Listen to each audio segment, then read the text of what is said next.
Assalamualaikum warahmatullahi wabarakatuh. Halo pemirsa Kakak Media dimanapun kalian berada. Senang sekali saya Salwa Safira kembali hadir menyapa kalian semua dalam program Samawa, sharing bareng mahasiswa. Oke, tentunya sudah kita mengetahui ya, bulan-bulan yang lalu ada kegiatan pemilu, pemilihan umum antara Dema Universitas dan juga Dema Fakultas. Nah, di tengah-tengah kita kali ini hadir sosok yang terpilih dalam kegiatan tersebut. Jadi sekarang pastinya memimpin Fakultas Usuluddin dan Dakwah menuju era baru yang lebih berdampak. Tentunya beliau ini sangat berperan sekali untuk mahasiswa kita nih. Oke, nggak perlu lama-lama karena kita udah gak sabar lagi mengulik bagaimana semangat Ketua Dema Fuda dalam menjalankan perannya. Kita sambut Ketua Dema Fuda Muhammad Helmi Fakrur Rashidi. Oke, selamat pagi Selamat Kak. pagi. Gimana kabarnya hari ini? Alhamdulillah baik-baik. Oke, walaupun berpuasa tapi tetap semangat ya Kak Ilmi? Ya, ya, aman. Atau mengurangi ya? Oke, semangat banget gitu ya. Iya. Oke, teman-teman pasti gak sabar banget ya kita sharing-sharing bareng Kak Hilmi gitu ya. Tentunya ada pesan yang dapat kita ambil dari obrolan kita nanti. Oke, mungkin kita tentang spill sedikit nih ya tentang peran kakak dalam menjalankan amanah sebagai ketua Dema Fakultas Usuluddin dan Dakwah. Oke, mungkin bisa menyapa pemirsa terlebih dahulu, kakak media, Kak Hilmi. Halo kakak media, halo mahasiswa Fuda, terima kasih untuk waktunya. Mungkin perkenalkan, nama saya Muhammad Helmi Fakrur, saya dari program studi Akidah dan Filsafat Islam yang sekarang notabene prodi yang baru Kak. Tentunya kalau motivasi saya mencalonkan diri sebagai ketua Dema, tentu saya menginginkan Dema Fakultas Fuda ini sebagai pelopor ataupun sebagai pusat penggerak mahasiswa yang mana untuk inklusif, lebih progresif dan responsif terhadap dunia akademik dan non akademik pastinya, dan juga sosial juga, dan juga banyak Kak potensi mahasiswa per hari ini belum terwadai juga. Nah itu PR banget tadi ya. Iya.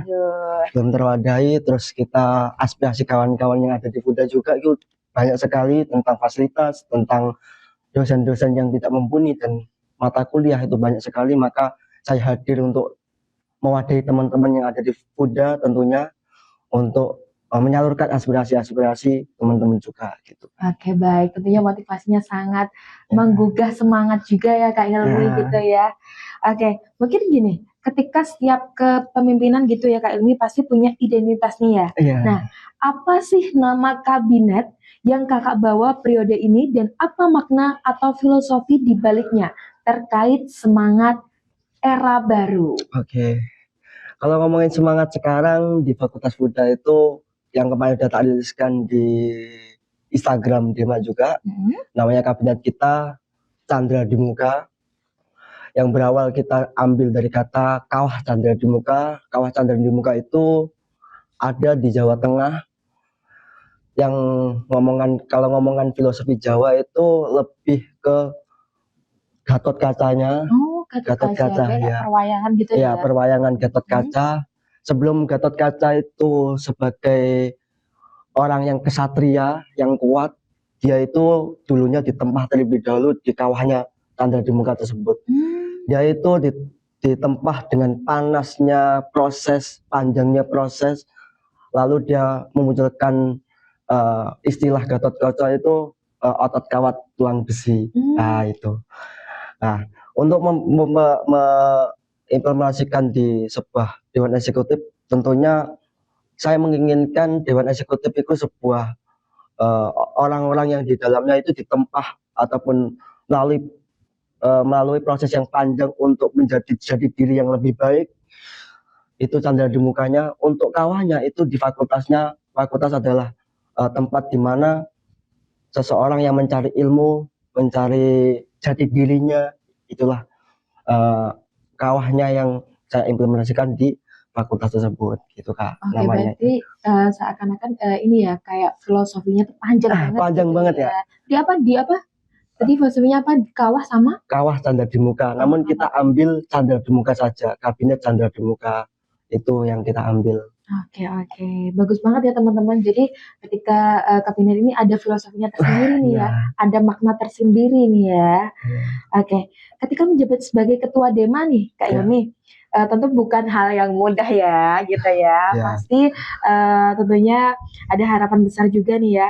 Oke, mungkin ini sih Kak, menjabat ketua Dema itu bisa diceritakan nggak sih Kak, bagaimana dinamika atau tantangan awal yang Kakak hadapi saat mulai menyatukan berbagai aspirasi mahasiswa di FUDA? Karena kan kita melihat ya, aspirasi itu pasti banyak gitu Iya, ya, banyak ya. macam-macamnya banyak, terus mahasiswanya tuh pasti punya Iya, gagasan yang banyak sekali dan tentunya betul. berbeda-beda. Nah, gimana nih Kak?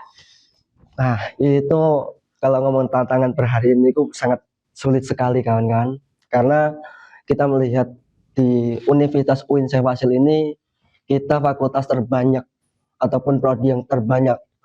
Kalau ngomongin di Suludin itu ada 10 prodi, berbeda jurusan, berbeda keilmuan juga, Kak. Kalau ngomongin dinamika itu banyak sekali kan. Tentunya yang sangat sulit itu ketika kita mau menentukan program kerja yang mana kita harus melihat potensi-potensi setiap prodi, potensi-potensi setiap orang itu apa yang dia butuhkan. Nah, maka dari itu kalau ngomongin per hari ini menangis kawan-kawan kalau melihat kawan-kawan Aduh. yang melihat fasilitas per hari ini yang belum mumpuni juga, yang masih terbanyak kamar mandi gini dan sebagainya, itu banyak Iya, sekali iya. kawan-kawan. Dan pun sekarang pun alhamdulillah kita berdialektika dengan orang-orang mereka yang mempunyai kekritisan yang lebih jauh dari kita tampung aspirasi mereka untuk kita salurkan untuk dibuat program kerja tersebut gitu Kak. Oke, jadi kayak pasti punya apa ya, susahnya tuh pasti ada gitu Pasti ya, ada. kesulitannya pasti ada, tapi intinya kita harus juga menghargai prosesnya ya Kak Ilmi ya. Ya. Oke, mungkin ada nggak sih mungkin aspirasi yang paling apa, paling intinya paling bermasalah nih? Heeh, kayak mungkin pokoknya gitu loh. Pokoknya satu. Apa itu Kak? Sekarang itu mahasiswa memandang organisasi nggak penting Kak. Itu yang sangat terkesan saya. Karena mereka itu kesakit hatian nggak terlibatkan, aspirasinya nggak pernah ditampung. Hal itu membuat kesan saya bahwasanya kita ajak di organisasi mesti mereka memikirkan untung ataupun buntung. Oke, Nah, oke. itu. Nah, tantangannya yang terbesar di situ karena kita sudah melihat sendiri lah kalau ngomongin kuliah itu pasti 30% kembali lagi di kepribadian masing-masing untuk pengembangan individual. Nah, hal itu kok butuh keprosesan bagaimana pengembangan untuk membantu teman-teman untuk lebih berkembangan, ada jalur alternatifnya yaitu berorganisasi. Iya. Nah, itu ya. Jadi kayak mungkin pasti ada kesulitan juga ya karena kan memimpin banyak orang gitu ya, banyak kepala dan juga banyak gagasan. Aduh. Dan juga ini Kak, Apa? kadang sekarang itu teman-teman tuh memikirkan hasil. Jadi kita tuh apa-apa itu harus hasilnya gini, hasilnya apa gitu. Pertanyaan ketika kegiatan hasilnya apa nih ini gitu ya pasti. Iya. Hasilnya apa? Kalau ikut ini hasilnya apa? Gitu ya. Tapi perlu kita ketahui ya bagaimana kita menikmati prosesnya untuk hasilnya seperti apa. Yang penting kita proses terlebih dahulu. Betul. Yang perlu kita refleksikan terlebih dahulu ke teman-teman. Jadi miris sekali ya teman-teman karena kan harusnya kita menghargai sebuah proses nih ya, gitu ya, sebuah pengalaman gitu ya. Oke, mungkin apa aja sih Kak syarat atau kriteria sebuah program kerja tuh bisa dikatakan benar-benar berdampak nyata bagi mahasiswa muda, bukan sekedar seremonial saja gitu. Kalau ngomongin kriteria kita program kerja per hari ini, kemarin tuh kita observasi terlebih dahulu apa yang kebutuhan mahasiswa ikut terutama. Yang kedua itu berkelanjutan juga bagaimana untuk sebagai orang organisatoris itu berdampak ke teman-teman ataupun prode-prode yang lanjutannya. terus kita harus memikirkan soft skill dan hard skill juga, Betul. terus juga berdampak dengan mereka juga. Contohnya kita per hari ini kok masih memprogram tentang sekarang kan digital ya Pak. Iya betul, mainnya Bagaimana digital. untuk aspirasi teman-teman itu bisa tertampung tanpa kita harus datang satu persatu. Kita nggak mungkin gitu Iya. kan. Satu persatu itu juga kita memasukkan kriteria kita untuk membentuk program kerja tersebut. Gitu Pak. Oke, jadi mungkin memanfaatkan digital Nah, gitu digital ya. terlebih dahulu. Oke. Dia dengar-dengar tuh ada beberapa nih terobosan baru dalam metode komunikasi atau layanan Dema kemahasiswataan ini.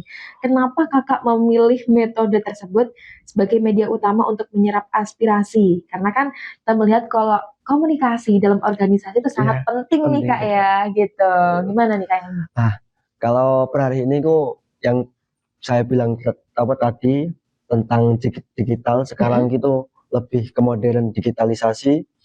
Kita nanti membuat platform di link di Instagram kita, ada linknya nanti ada nomor saya, ada nomornya teman-teman setiap CO. Nanti barangkali teman-teman dari luar mau kolaborasi dengan kita tentunya.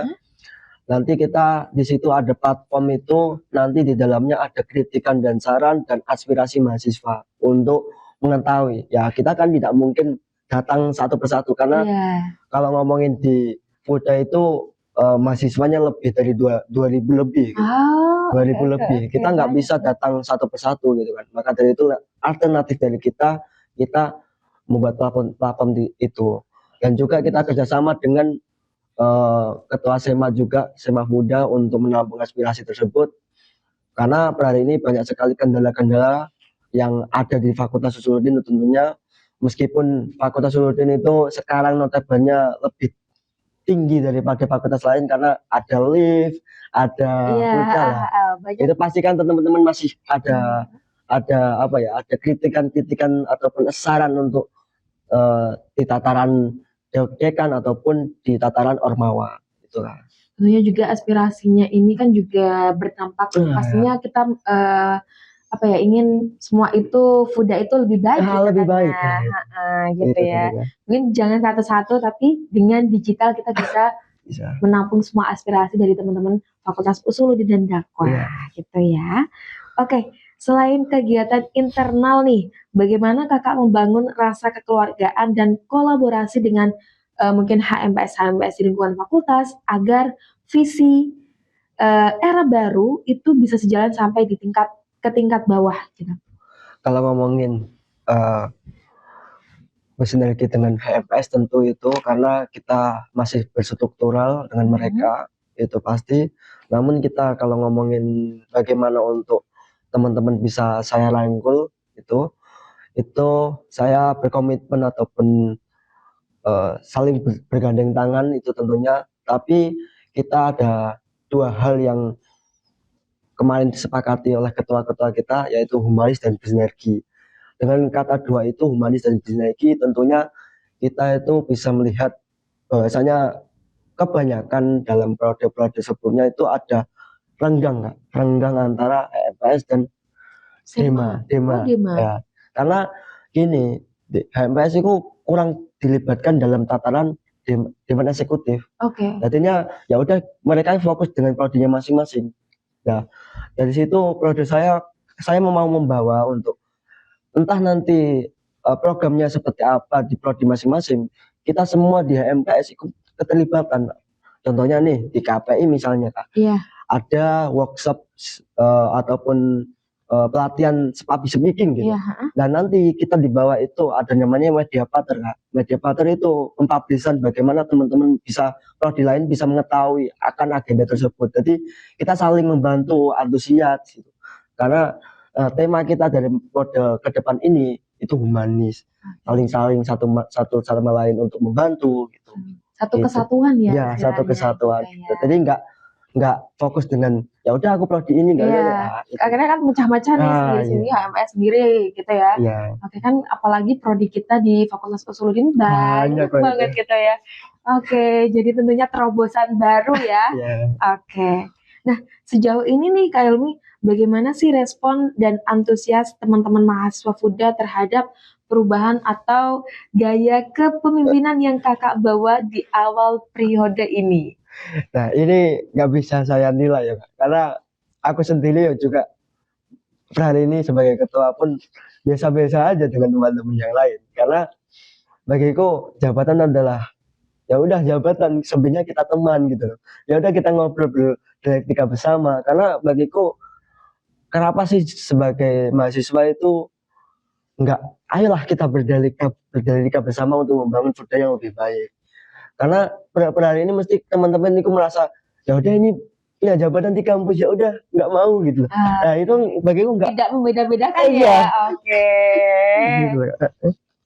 Berarti ya tidak memandang status dia ini sebagai apa Iya gitu itu ya. Tetap teman lah teman lah. istilahnya kita. Teman berdiskusi Ya ya. teman di situ.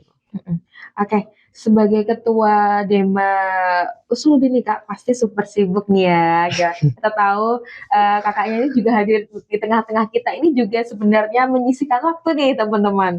Oke, bagaimana sih Kakak membagi waktu nih antara kewajiban kuliah, tanggung jawab organisasi, dan kehidupan pribadi agar semuanya ini tetap seimbang atau balance nih? Tentunya aku harus profesionalitas itu tentu Kak. Antara kewajiban dan tanggung jawab itu harus kita bedakan, antara kuliah dan tanggung jawab itu bagaimana untuk dipisahkan itu. Namun saya ambil kesimpulan adalah kekonsistenan, bagaimana kita konsisten dalam menjaga waktu, mengatur waktu itu perlu Kak. Karena kita pun hari ini bisa mengetahui lah ketika kita sebagai ketua tidak konsisten, apalagi simpelnya lah kita nggak konsisten dengan waktu, itu bisa berdampak juga gitu. Betul. Itu. Oke, tapi tentang kuliah dan juga organisasi balance nih Kak ya? Balance ya, aman. Alhamdulillah. Karena adanya kekonsistenan tersebut, kita bisa mengatur waktu antara matkul, nanti kita matkul jam segini, kita kumpulan jam segini kan bisa berjalannya kita kan untuk apa ya, enak gitu loh Kak. Oke, terjadwal lah ya. Terjadwal gitu ya. Oke, untuk saat ini nih, apa prioritas utama atau goals terdekat yang ingin Kakak capai bersama Dema Fuda dalam waktu dekat nih? Itu satu Kak. Aku punya Banyak nggak apa-apa sih Kak? Aduh, satu. Apa? Kita tuh punya program kerja yang paling besar ini. Kita ketahui lah Mbak Salma. Kita 3 tahun itu di Fakultas Fuda itu jarang ada agenda selain Teskom. Aduh, iya. Kita di Dema itu mempunyai namanya Fuda Festival. Oke, Fuda Festival. Nah, itu gunanya untuk apa? Satu, untuk membrandingkan fakultas, karena per hari ini fakultas kita masih kurang lah peminatnya. Itu yang kedua untuk mengeluarkan aspirasi ataupun mengeluarkan potensi mahasiswa yang ada di Fakultas Usuluddin itu. Nah, Fuda Festival nanti sasaran kita 70% ikut di mahasiswa. Oh, lebih ke mahasiswa berarti ya? Ya, lebih mahasiswa. Terus yang 40% ke siswa. Itu sasarannya. Jadi ada impactnya ke teman-teman yang di luar itu. Nanti kita agendakan adanya perlombaan non akademik dan akademik itu pasti di Fuda Festival tersebut. Maka ini sekarang masih merangkaikan acara bagaimana, ini sudah mulai kita pembahasan di dalam Fuda tersebut. Untuk terasasnya doakan saja moga-moga. Amin. Semoga lancar ya. Iya, Pak. Semoga lancar. Oke, jadi tentunya festival ini dari berbagai cabang lomba gitu ya. Iya. Ini menyatukan juga dari mahasiswa, kalangan siswa gitu ya. Oke, nih selanjutnya nih bagaimana caranya Kakak agar mahasiswa Fuda ini lebih berani menyampaikan aspirasi dan ikut bergerak menciptakan perubahan positif bagi fakultas kita. Lagi-lagi tentang aspirasi nih Kak.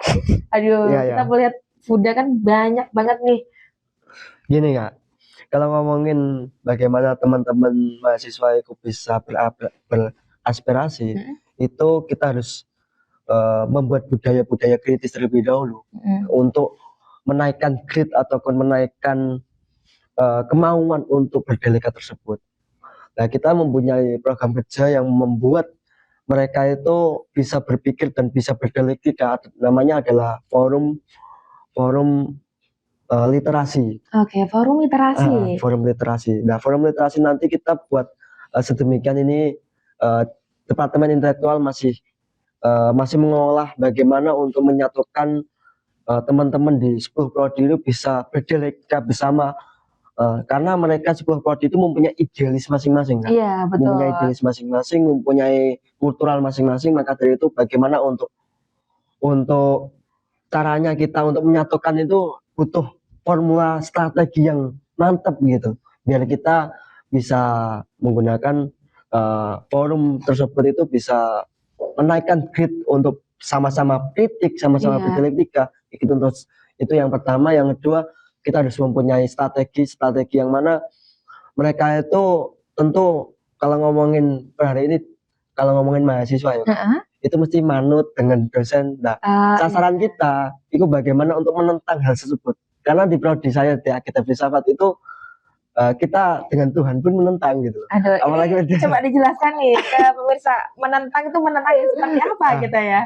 Gini, kalau menentang itu pastinya kita tidak seakan-akan mengiyakan sesuatu tersebut. Kita harus konkret dengan pengetahuan kita bahwasanya apa sih yang dia maksud, apa sih, nggak seakan-akan kita ayo ke sana karena dia mau gitu loh. Jadi bisa dari situ kok nanti bisa sama-sama mengubah, sama-sama mengkritik, sama-sama berdialektika tersebut untuk menghasilkan yang lebih baik gitu. Oke, Gitu. Kak Helmi.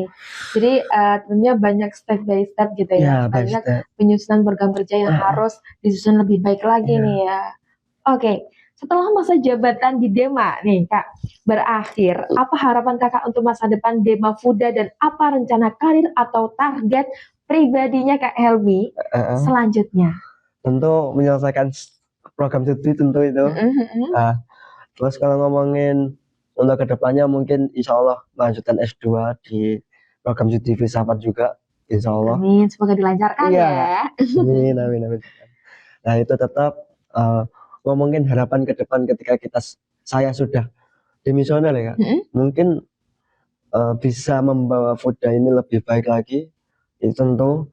Yang kedua, bisa menampung aspirasi kawan-kawan yang ada di Fuda, tentu bisa merangkul kawan-kawan yang ada di Fuda itu lebih kolektif, inklusif juga, karena banyak sekali organisasi-organisasi di luar kita, banyak sekali ormawa di fakultas kita, banyak sekali bendera-bendera yang ada di fakultas Fuda itu banyak sekali. Namun tidak lalai dengan niat dan tujuan kita untuk membangun Fuda yang lebih baik, Fuda yang lebih berkualitas. Karena bagi saya hal utama yang kita lakukan dalam berorganisasi itu jiwa-jiwa yang membara. Iya. Nah, itu. Oke, nggak kerasa ya, ternyata kita sudah ngobrol banyak banget bersama Kak Helmi gitu ya. Tentunya obrolannya tuh daging banget dan juga Kak Helmi ini punya wawasan dan pengalaman yang luas banget gitu ya pemirsa. Nah, sebelum kita akhiri nih Kak ya, mungkin apakah ada pesan nih untuk kita sebagai generasi muda dalam mengembangkan diri, percaya diri untuk melakukan hal-hal positif dan berabu menyampaikan aspirasinya. Closing statement nih Kak. Oke. Tentu gini, ketika kita ngomongin potensi ya, potensi itu tidak harus kita, contohnya gini, kita 10 tambah 10 ini tidak harus 9 kurangi 1, 9 tambah 1 ataupun 100 kurangi 90. Iya. Jadilah 10 dengan versinya masing-masing, jadilah 10 dengan dirinya masing-masing, karena pencapaian diri ataupun usaha diri sendiri itu lebih baik daripada kompas potensinya orang lain gitu. Oke, jadi kamu harus bisa berdiri dengan dirimu sendiri teman-teman.